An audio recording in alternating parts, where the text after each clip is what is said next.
Alors, l'objectif de cette vidéo, c'est de comprendre en probabilité la différence entre discret et continu. Alors, commençons par rappeler quelques définitions. Qu'est-ce que c'est qu'une expérience aléatoire?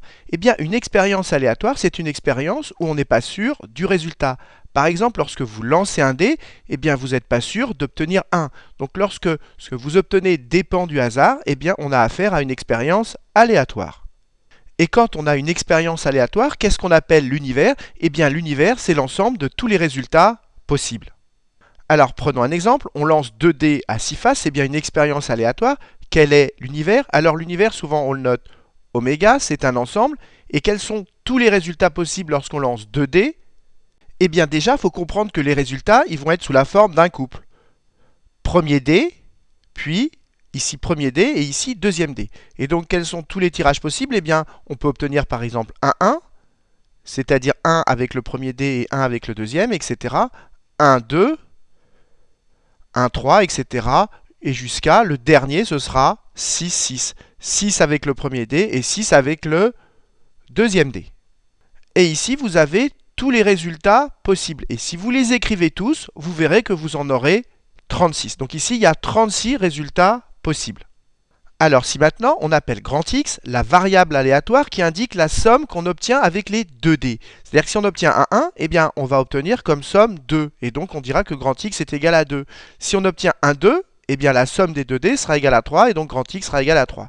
Et donc qu'est-ce qu'on peut obtenir comme résultat? On peut obtenir 2, on peut obtenir 3, on peut obtenir 4. Si on fait 2, 2, on peut obtenir tous les nombres jusqu'à le dernier, le plus grand, ce sera 12, 6, 6. Quand on obtient 6, 6, on obtient une somme qui est égale à 12. Et donc on peut écrire que grand X peut prendre toutes les valeurs entières. De 2, c'est la plus petite valeur qu'on obtient parce que c'est avec un 1. Donc grand X peut prendre toutes les valeurs entières de 2 jusqu'à 12, 12 étant le maximum. Alors vous voyez qu'ici, grand X peut prendre qu'un nombre fini de valeurs. Ici, il n'y a bien qu'un nombre fini de valeurs. Et bien quand une variable aléatoire prend un nombre fini de valeurs, on dit que cette variable aléatoire est discrète. Et pourquoi discret? Parce que discret, ça vient du latin discretus, et discretus, ça veut dire séparé. Et vous voyez que ici, grand X peut prendre que ces valeurs-là, on dit que c'est des valeurs séparées.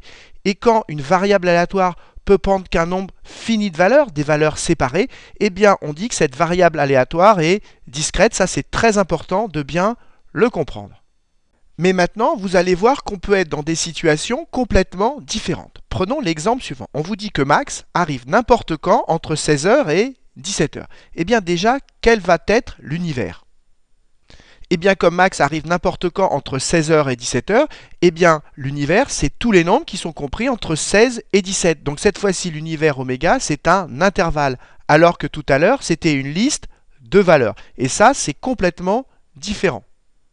Et si maintenant on appelle grand X la variable aléatoire qui indique l'heure d'arrivée de Max, eh bien grand X peut prendre toutes les valeurs entre 16 et 17. Donc grand X peut prendre toutes les valeurs de cet intervalle.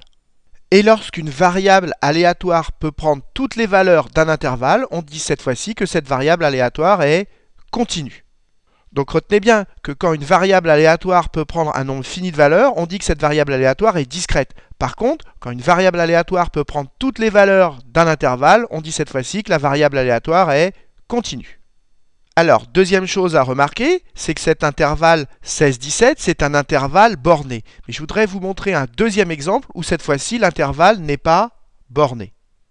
Alors si maintenant on s'intéresse à grand X, une variable aléatoire qui indique la durée de vie d'une ampoule électrique.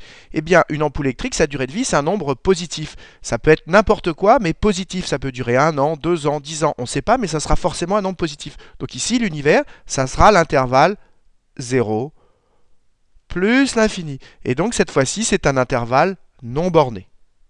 Et donc, à chaque fois que vous ferez un exercice en probabilité, il faudra premièrement vous poser la question, est-ce que la variable aléatoire prend un nombre fini de valeurs? Dans ce cas-là, elle est discrète. Ou est-ce qu'elle peut prendre toutes les valeurs d'un intervalle? Dans ce cas-là, c'est une variable continue. Et ensuite, il faudra vous poser la question, est-ce qu'on est dans le cas d'un intervalle borné ou non borné?